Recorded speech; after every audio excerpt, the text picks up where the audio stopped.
Good morning and welcome to the Breakfast News on Rajya Sabha TV. I'm Aishwarya Kapoor. Now, the Supreme Court has referred Section 377 to a constitution bench. We'll get you all the details on that in the top international focus. Now, Zika virus infection has been reported from the US for the first time, but this time not from a mosquito. We'll get you all the details on that as well. But first up, the headlines. No solution to the J&K government formation problem yet. Mehbooba Mufti speaks for the first time after her father's death, but keeps up suspense. BJP asks governor for more time.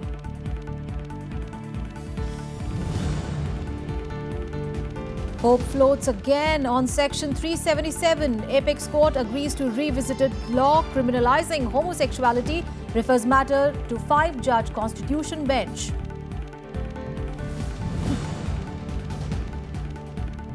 RBI keeps key rates intact, says it will watch inflationary pressures and upcoming budget for a clear roadmap on key macroeconomic parameters.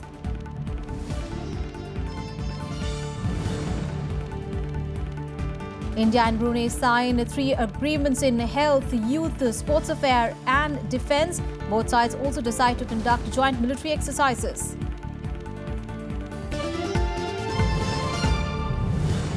And the first case of Zika virus reported in the United States. Local health authorities in Texas say virus contracted through sexual contact and not by mosquito bite.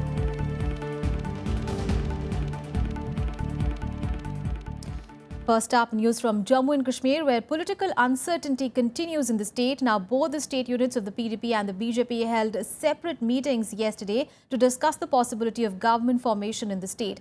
Now, this was on a day when both sides were slated to convey their positions on the issue to the governor, N.N. Vora. The BJP is blaming the PDP for the delay in forming the government in Jammu and Kashmir.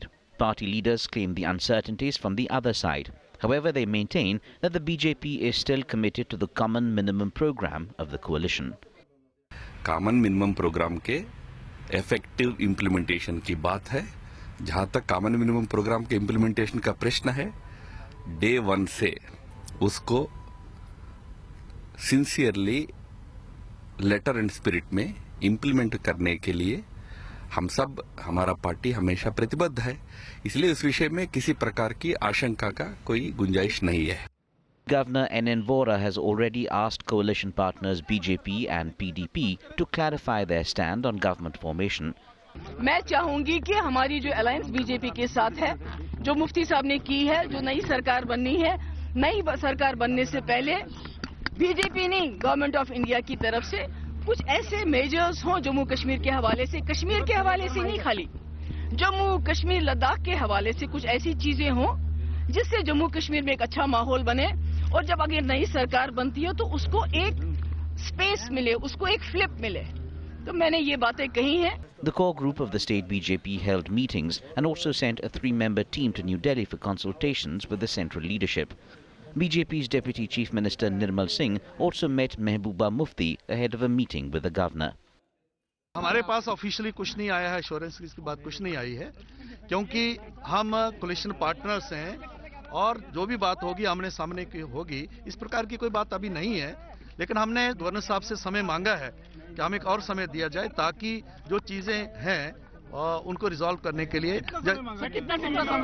हमने कम से कम 8-10 दिन कहे हमने. Meanwhile, on Tuesday, traders called for a 1-day shutdown to protest against the government's failure in compensating them for the huge losses. Only a handful of people were seen out on the roads. जो 2014 में यहाँ पे flood आई थी, यहाँ पे काफी नुकसान हुआ था ट्रेडर्स का, दुकानदारों का. हालांकि सारे कश्मीर में फ्लड आई थी, लेकिन इसके बाद इन्होंने डिमांड की थी हमें कुछ रिलीफ चाहिए. लेकिन जब से आप जानते हो कि इनको मिला कुछ नहीं, बस इनको ख्वाब दिखाए गए कि हम आपको ये देंगे वो देंगे, लेकिन एट लास्ट जब इन्होंने देखा कि इनको कुछ नहीं दिया गया, इसलिए आज ट्रेडरों ने कश्मीर में कॉल दिए कि दुकानें बंद रहेंगी और कश्मीर बंद रहेगा. The traders' protest for the second day comes amid concerns that the government could abandon the proposal to provide financial rehabilitation to the state.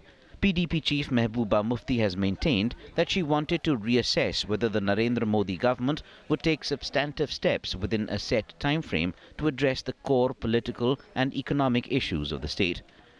With 27 MLAs in the 87-member assembly, the PDP ran a coalition government with the BJP's 25 legislators for 10 months, till the demise of Chief Minister Mufti Saeed on January 7th brought about the current situation.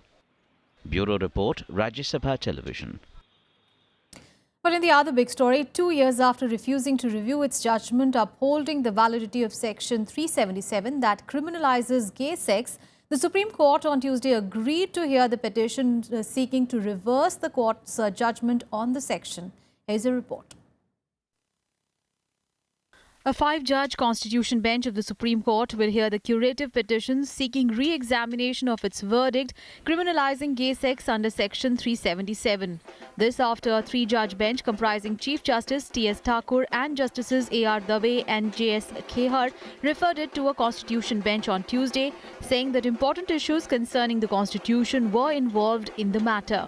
ये पेश हुआ कि इसमें काफी महत्वपूर्ण और संवैधानिक प्रश्न उठ रहे हैं, उसकी वजह से ये समझा गया और ये भी समझा गया कि ये जो सवालत है क्यूरेटिव बेंच सिर्फ ही नहीं सुनेगा लेकिन संवैधानिक बेंच सुनेगा, जिसके सदस्य 5 जज होंगे।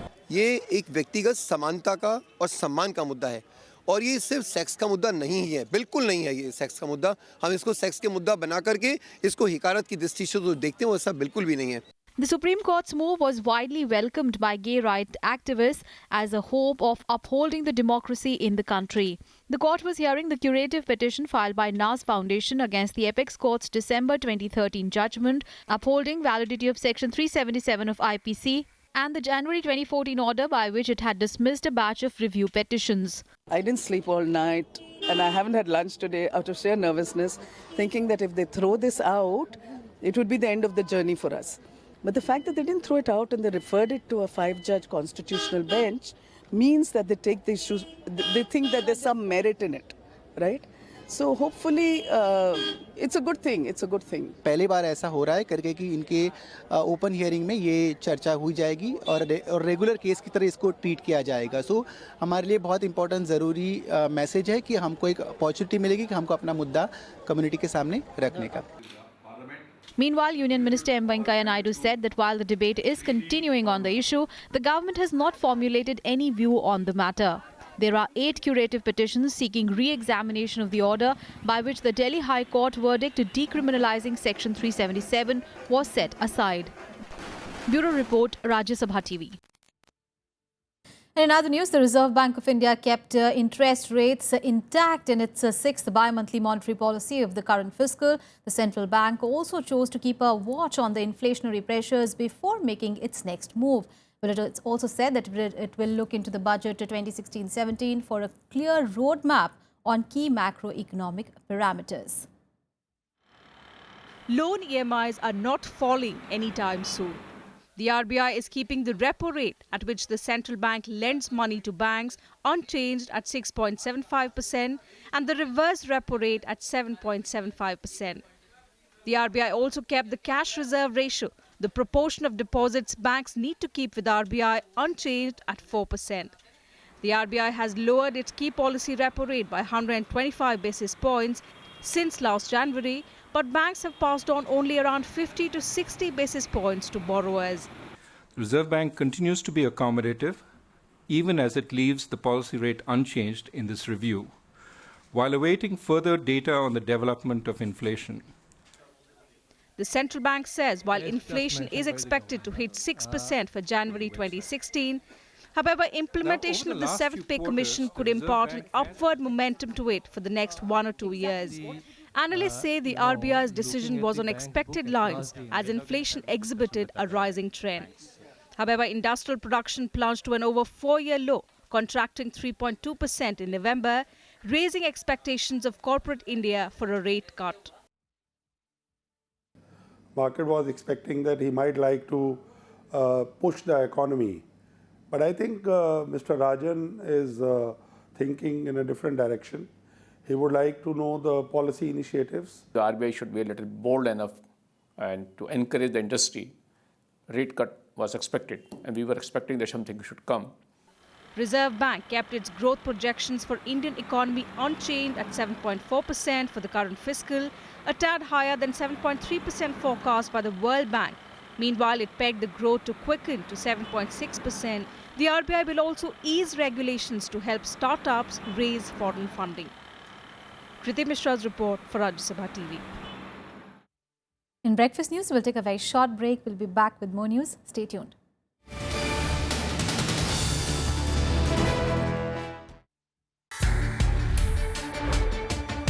India's biggest newsmakers.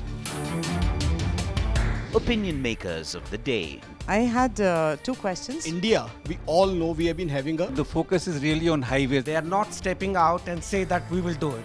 In direct interaction. You can donate eye, but you cannot donate vision. The lack of the vision is an important problem in the country. RSTV takes television programming to a whole new level. Watch Transport Minister Nitin Gadkari in full flow on Spotlight, Thursday at 10 p.m.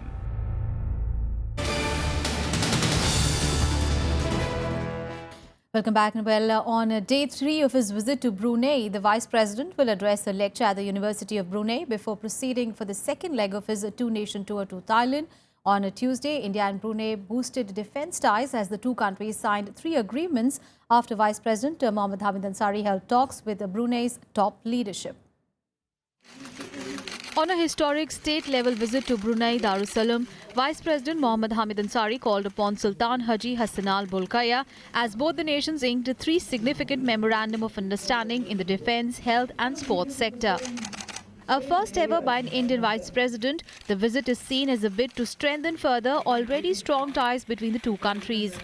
The framework agreement seeks to institutionalize this cooperation, and the following major areas have been identified: exchange of visits at different levels, exchange of experience, information, training, trainers, etc., conduct of joint military exercises, seminars and discussions, cooperation between the defense industries. Both the countries also affirmed their commitments on a number of international and strategic issues, especially concerns over terrorism across the region. First issue that was touched upon was the problem of terrorism, how technology has been used or misused as far as the spread of terrorism is concerned, and the importance that which should be attached to cooperation in this sector through exchange of information, use of information technology, and cooperating with ASEAN as a larger group. Vice President Ansari also met with Crown Prince Haji Al Mutadi Billah at his palace, Qasr Al Mizan.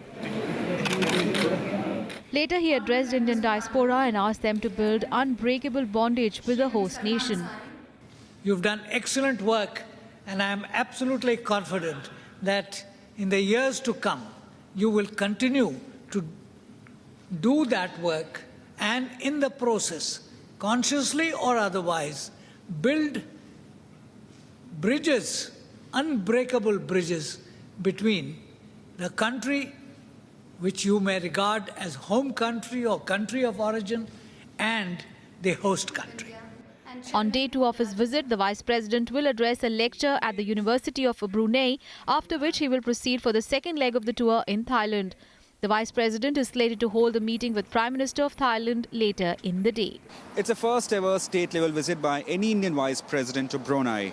Vice President Hamid Ansari met with Sultan of Brunei Haji Hassan Al Bolkiah in his majestic palace, where the two sides took up agreements strengthening further their ties, which has dated back the last 3 decades. In Brunei with camera person MS Suresh, Rajat Kane, Rajya Sabha TV. But in other news, a suspected spy who was working as a labourer at Mamoon Cantonment in Pathankot was arrested by Punjab police. Well, the suspect has been identified as Irshad Ahmed, a resident of Poonch district of Jammu and Kashmir. A smartphone was recovered from his possession containing pictures of vital installations and sensitive equipment in the cantonment areas.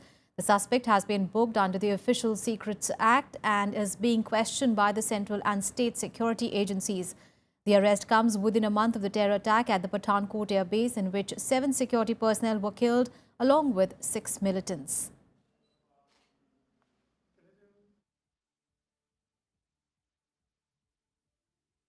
Well, Afghanistan's Chief Executive Officer Abdullah has called upon the countries across the world to draft and implement a joint counter-terrorism plan. While emphasizing upon regionalizing such an initiative, Abdullah also said that the world is reluctant in implementing a global counter-terrorism plan. The Afghanistan CEO is on a 5-day visit to India and was addressing the counter-militancy conference in Jaipur on Tuesday. He also said that the Afghan government is committed to flushing out terror from war-torn country. We have relaunched a peace process. Our peace efforts are aimed at meeting the desire of every Afghan for freeing our country from an endless cycle of war and violence and to prevent us in the use of our soil as a platform for regional and global terrorist activities. Now a look at the events lined up for the day in the day ahead. As part of the tradition of exchanging titles of honorary generals between Nepal and India, General Rajendra Chetri will receive the honorary rank of General of the Indian Army from Indian President Pranab Mukherjee today. General Chetri is on a 6-day official visit to India on the invitation of his Indian counterpart, General Darbir Singh Suhag.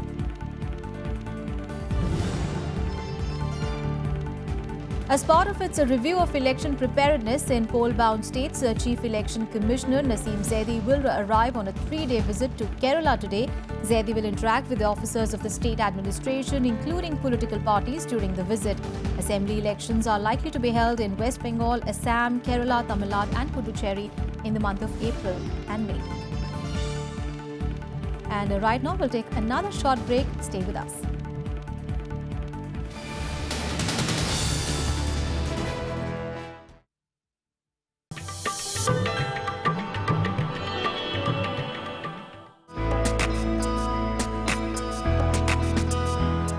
Gyan Chopper is the ancient version of Indian snakes and ladders. This intriguing game was popular among the old, the young and the rulers as well. The chopper has its origin in the Jain philosophy. It tells the story of virtue. Each square in turn also narrates some message of wisdom.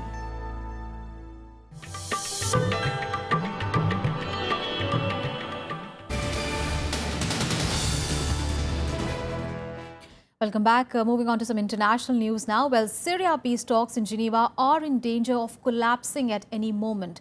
Well, this as the Syrian opposition refused to attend a meeting with UN envoy on Tuesday, demanding an end to the airstrikes and siege of the civilian areas. However, the Syrian government representatives say that there should not be any preconditions for the talks. Here is more. Peace talks on Syria stalled on Tuesday. This after Syrian government and opposition failed to see eye for an eye again, trading charges against each other. UN Special Envoy Staffan de Mistura met Syrian government side, but talks with the opposition were called off. The opposition says it will not negotiate unless the government ends its sieges and airstrikes on rebels, while the government delegation insists there should be no preconditions for talks. وليس بطريقة السياسيين المحترفين. نحن قلنا وما زلنا نقول أن هذا الحوار وفقا للقرار 2254 ورسالة الدعوة هو حوار سوري بامتياز يقوده السوريون أنفسهم. De Mistura now says the talks are an uphill challenge as trust between both sides was close to zero. More than 250,000 people have died in almost 5 years of war in Syria. The refugee crisis and spread of Islamic State through large areas of Syria and from there to Iraq has injected a new urgency to resolve the 5-year-old war. In unseren Haltungen zu Syrien auch Unterschiede haben. Trotzdem haben wir uns im letzten November in Wien mit allen wichtigen internationalen und regionalen Akteuren dann im VN در این منطقه به نفع هیچ کس نیست. حمایت از افراط و فرقه‌گرایی در این منطقه به نفع هیچ کس نیست و بیش از همه حاکمان سعودی از آن متضرر خواهند شد و ما Despite the international pressure, however, the chances of success in talks appear to be receding. More so as the Syrian government, supported by Russian airstrikes, are advancing against rebels in Aleppo and other western parts of the country, where the main cities are located. Bureau Report, Rajya Sabha TV. News from the US, where the first known case of the Zika virus transmission was reported in Dallas, Texas on Tuesday. Now, local health officials say that it was contracted through sexual contact and not the bite of a mosquito. The officials said that the case was transmitted through sexual contact with someone who had traveled to Venezuela. Zika is carried by mosquitoes and has been linked to thousands of babies being born with underdeveloped brains. It is spreading through the Americas, and the World Health Organization has declared the virus a global public health emergency. Meanwhile, 2 cases of the Zika virus have been confirmed in Australia as well. Officials said that 2 Sydney residents had recently returned from the Caribbean.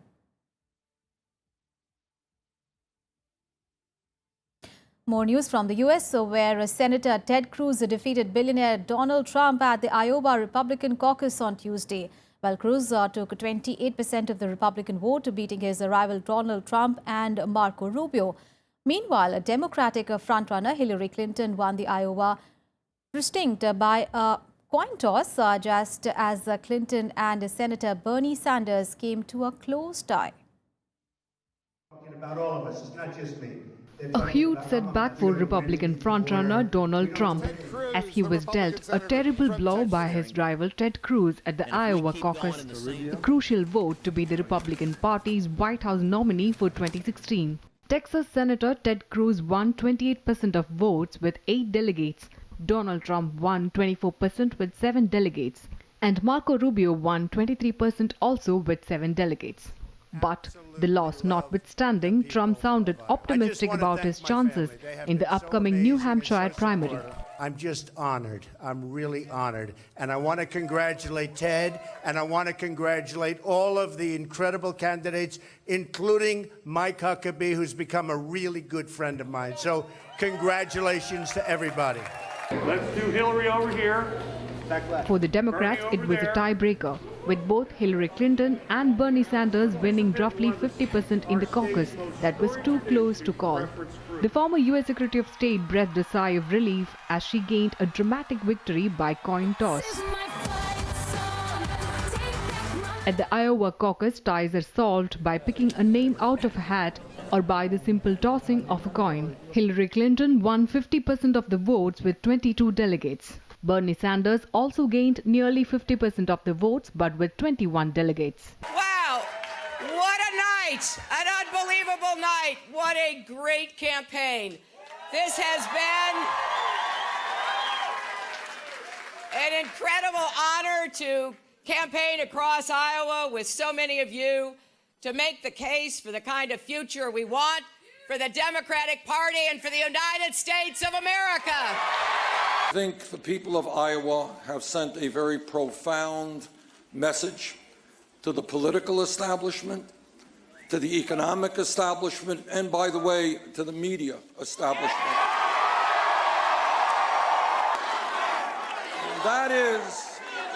And that is given the enormous crises facing our country.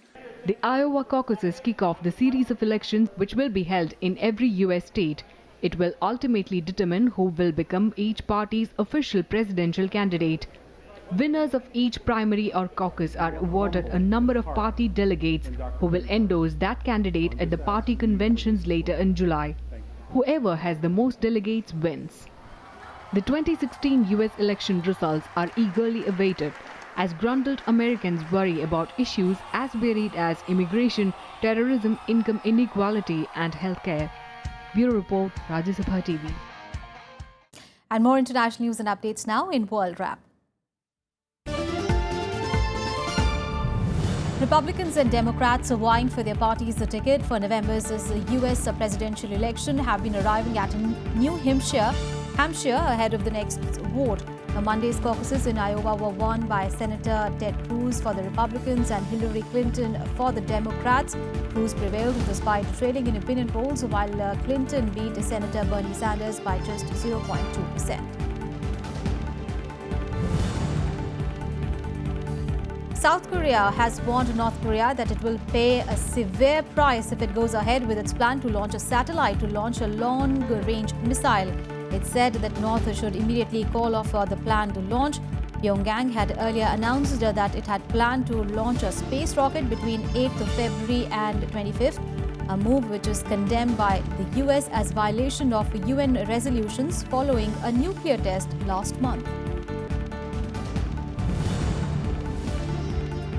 More than 1 lakh passengers were stranded at China's Guangzhou railway station due to snow and sleet in central and eastern provinces. 27 trains were delayed.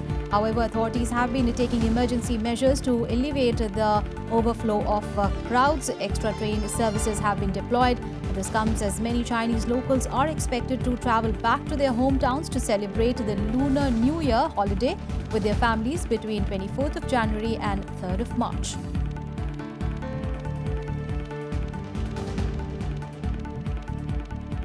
Let's now get you all the sporting action in Sports Beat.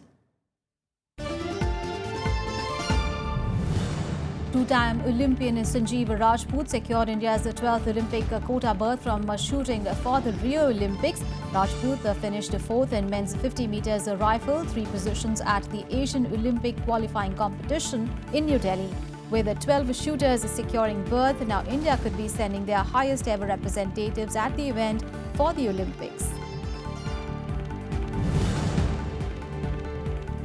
Jamie Vardy scored twice as Leicester beat Liverpool to stay 3 points clear at the top of the Premier League.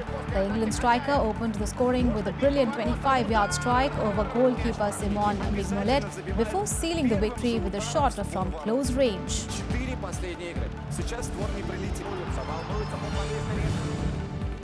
Prosecutors in Brazil have recommended that football star Neymar be charged over 4 counts of fraud in relation to tax case prior to his transfer to Barcelona in 2013.